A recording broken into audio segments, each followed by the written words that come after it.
महाराज जी, मुझे मेरे क्रोध पर निरंतर नहीं रहता। मैं हमेशा सबकी मदद करता हूँ, या ये कहूँ कि लोग हमेशा मेरा फायदा उठाते हैं। पहली बात तो आप अहंकार के बैठे हो कि मैं सबकी मदद करता हूँ। तुम में है क्या जो तुम मदद कर सकते हो? क्या है तुम में मदद कर सकते हो? ना तुम्हारे में बुद्धि है, ना बल है, ना इतने बड़े धनी हो, कुबेर का खजाना तो है नहीं, और बुद्धिमान ब्रह्मा वाली बुद्धि तो है नहीं। तो आप क्या मदद कर सकते हो किसी की? क्या मदद कर सकते हो? व्यर्थ का अभिमान क्यों रखते हो? भगवान कृपा करके यदि किसी को एक लोटा पानी तुमसे पिलवा रहे हैं तो इस बात को ऐसे क्यों नहीं देखते हो कि भगवान कृपा करके इन रूपों में मेरी सेवा स्वीकार कर रहे हैं, मैं मदद। इसीलिए तो तुम्हें क्रोध आ रहा है, क्योंकि कामा संजायते क्रोधा, क्रोधा स्मृति विभ्रमा, स्मृति भ्रंशात बुद्धिनाशो, बुद्धिनाशात प्रणश्यति। तुम ये कामना किए बैठे हो कि मैं दूसरों की सेवा करता हूं और दूसरे मेरी बात नहीं मानते, मेरी ये सेवा नहीं हुई। तुम उनसे सम्मान चाहते हो। हमने तुमको पानी पिलाया, तुम्हें प्रणाम करो, हमारी बात मानो, हमारे अनुकूल चलो। इसे सेवा थोड़ी कहते हैं। सेवा कहते हैं नेकी कर दरिया में डाल।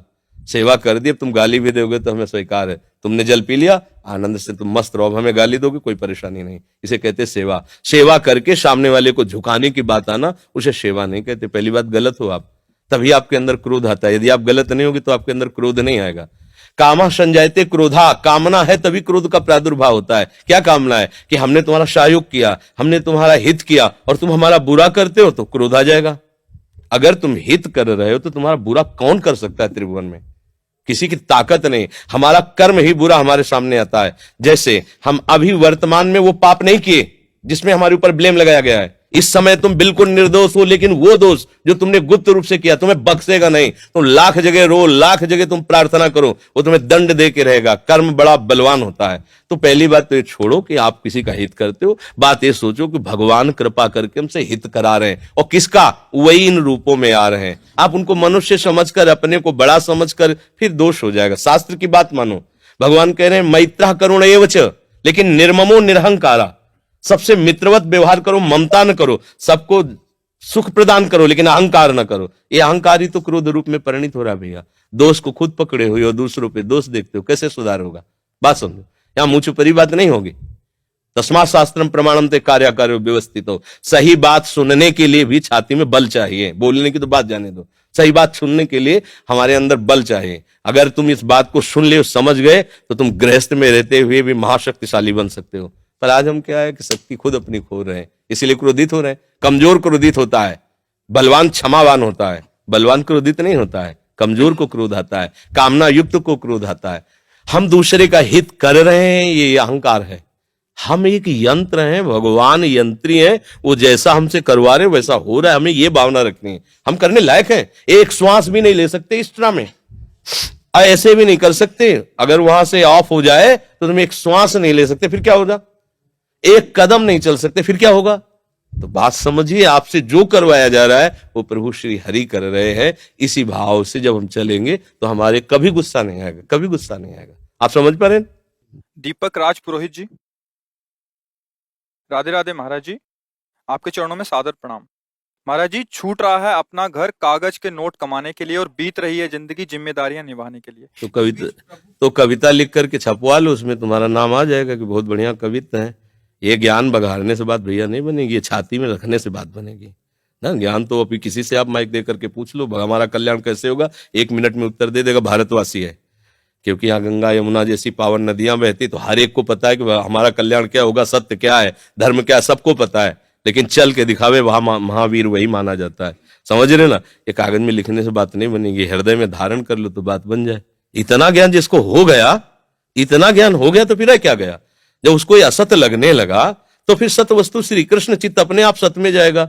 हम अभी ये सुंदर खीर बना के और उसमें थोड़ा जहर मिला दें और आपसे कहें कि इसमें थोड़ा जहर मिला, खा लो, आप खाओगे क्या? नहीं खाओगे, क्योंकि आपको पता चल गया इसमें जहर है। ऐसे ही पता चल गया संसार वासना से युक्त है, भ्रमात्मक है, ये फंसा करके नष्ट कर देता है जीव को। अभी आपके पास ऐसे सामने रुपए फेंक दे, आप उठाने चलो और कान में कोई कह दे बिल्कुल उठाना मत, ये नकली है, और आप फिर उठा सकते हैं? नहीं, आपको लगे नकली, तो आपको खुद ज्ञान है संसार कैसे मिथ्या भाव में फंसा है, तो सत्य वस्तु का चिंतन अपने आप होने लगेगा। पर ये ज्ञान है नहीं, ये केवल बुद्धि से हम बोल रहे, हृदय में ज्ञान नहीं। जिस दिन हृदय में ज्ञान हो जाएगा, स्वाभाविक सच्चिदानंद प्रभु का स्मरण होने लगे। इसी को बैठा लो ज्ञान को, इसको जब वाणी से हृदय तक पहुंचाओ, जब हृदय में पहुंच जाएगा, सत्य वस्तु की चाह प्रकट हुए बिना बच्चा भजन नहीं होता। जब सत्य वस्तु की चाह हो जाती है, जैसे किसी पद की चाह हो जाए तो लगता है कुछ भी हो, अब हमको ये पद चाहिए। ऐसे ही भगवान का परम पद है, मुझे वो परम पद चाहिए, कुछ भी हो जाए। अब हर बार मरे हैं संसार के, एक बार मरूंगा भगवान के लिए, तो वो महात्मा बन जाता है, उसमें दिव्य भाव आने लगते हैं, उसको दिव्य ज्ञान हो जाता है। समझ रहे हो? नाम जप करो, जो भी कार्य करो भगवान को समर्पित कर दो, गंदे आचरण से बचो। जब तक आचरण पवित्र नहीं है कुछ नहीं है। आज हम ऐसे स्वभाव वाले बन गए कि हमारा चरित्र चला गया, कुछ नहीं गया। हम चरित्र को कोई महत्व ही नहीं रख रहे हैं। सब देखो आज, और कलयुग का ऐसा प्रभाव बना है कि सब अपनी अपनी वासनाओं के खेल, न ब्रह्मचर्य का ज्ञान है, न धर्म का ज्ञान है, न संयम नियम का ज्ञान, केवल एक पशुता, धन आवे, भोग भोगे, लोक सम्मान प्राप्त हो, इसी को तो पशुता बच्चा कहते हैं। कैसे समझ में आएगा? नाम जप करो, धर्म से चलो, अपने आप सब ज्ञान अंदर आ जाता है। जब धर्म, चरित्र पवित्र होना चाहिए। हजारों चलने वालों में भी चरित्र पवित्र होना बड़ा कठिन होता है। आज चरित्र पवित्र नहीं है हमारा, बातें तो हम बहुत बना लेते हैं, चरित्र पवित्र नहीं है। चरित्र, ये भारत देश है, इसमें चरित्र की प्रधानता, ये कहीं तुम्हें विश्व में कहीं नहीं मिलेगी। और इसीलिए भारत जगत गुरु है, क्योंकि चरित्र यहां प्रधान रहा है सबका। यहां जिस दर भी देखो, माताओं बहनों का, पुरुषों का, पदाधिकारी, चरित्र पावन रहा है। आज हम अपने चरित्र को खोद रहे हैं। अगर हमारा चरित्र नहीं तो जीवन क्या? तो जानकारी बहुत है, आचरण में उतारा नहीं जा रहा। अगर हमारा चरित्र पवित्र हो, आचरण में उतार ले तो ज्यादा प्रश्न करने की जरूरत नहीं, समझ में आ जाएगा। भगवान की कृपा सबके ऊपर है, हम सब उनके बच्चे हैं, वो हमें देख रहे हो, हमें दुलार कर रहे हैं। दिलीप सिंह कल्लू, कानपुर देहात। राधे राधे। महाराज जी, चरण स्पर्श। महाराज जी, प्रभु में आसक्ति कैसे हो? महाराज जी, कृपा करके समाधान कीजिए। देखो, प्रभु में आसक्ति तब हो जब हमारी देह आसक्ति कमजोर पड़े। जो हमारी देह की आसक्ति है, ये कुछ दिन के लिए मिला हुआ शरीर है, कुछ दिन के लिए मिला हुआ ये पद है। न ये तुम्हारा पद है और न ये तुम्हारा शरीर है। न पहले तुम इस शरीर में थे और न बाद में इस शरीर में रहोगे। न पहले तुम्हारा पद था, न बाद में तुम रहोगे। अभी ये शरीर और पद तुम्हें मिला सेवा करने के लिए। तुम्हें माला लेने की जरूरत नहीं है। तुम्हें जो हमारे भारत देश की किसी भी कोने की सेवा करने का अवसर मिला है, ईमानदारी से, सच्चाई से सेवा करो। किसी का गलत भाव का पोषण मत करो, ना स्वयं गलत आचरण करो, ना किसी भी तरह की गंदी व्यसन वृत्ति धारण करो। तो ये जो तुम कर रहे हो, इसी से भगवान मिल जाएंगे, क्योंकि ये भगवान की ही सेवा है। चराचर जगत रूप भगवान है। आपको जितने ग्राम मिले हैं, जितना देश का हिस्सा मिला है, और उसकी जो आपको सेवा मिले, उसको ईमानदारी से करो। अगर आपको ईमानदारी से करने का भाव आ जाएगा तो भगवान से अपनापन हो जाएगा। अगर हम खूब माला जप करें और पीछे गंदे आचरण करें तो भगवान देख रहे हैं, फिर बात नहीं बनने वाली। हम व्यभिचार करें, मदिरा पिए, मांस खाएं, मनमानी आचरण करें, अपने पद का दुरुपयोग करें, तो जब तक पुण्य है तब तक कर लो, और जिस दिन पुण्य नष्ट होगा तो किसी काम का नहीं रहेगा। कोई भी हो, यहां से लेके ब्रह्मा तक, ये तो बहुत छोटे छोटे पद हैं, देश के कोने के पद हैं। हम ब्रह्मा की बात करें जो परमेष्ठी पद पे विराजमान है।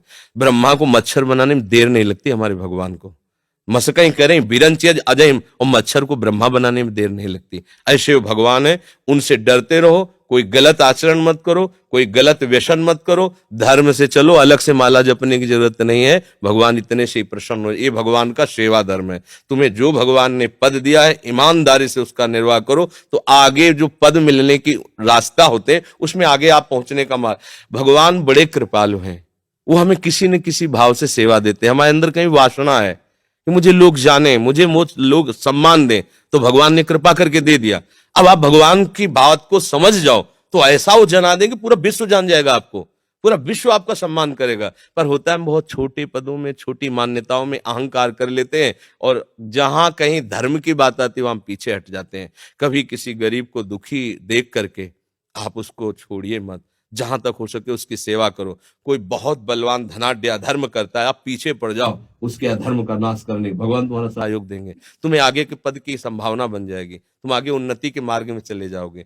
पर होता क्या है, हम लोग गलती कर देते हैं। जहां हमें कोई पद मिलता है, प्रभुता पाहि जाहि मद नाही, को नर अस जन्मा जग माहि, फिर हमारे द्वारा ऐसी गलतियां होने लगती, जो हमें मिला वो भी हमारा छूट जाता है। इसलिए भगवान की कृपा से मनुष्य शरीर मिला, आपको पद मिला है, धर्म से चलिएगा। कोई गंदी बात जीवन में ना हो तो तुम्हें कोई परास्त नहीं कर सकता। भगवान उसके साथ रहते हैं जो धर्म से चलता है।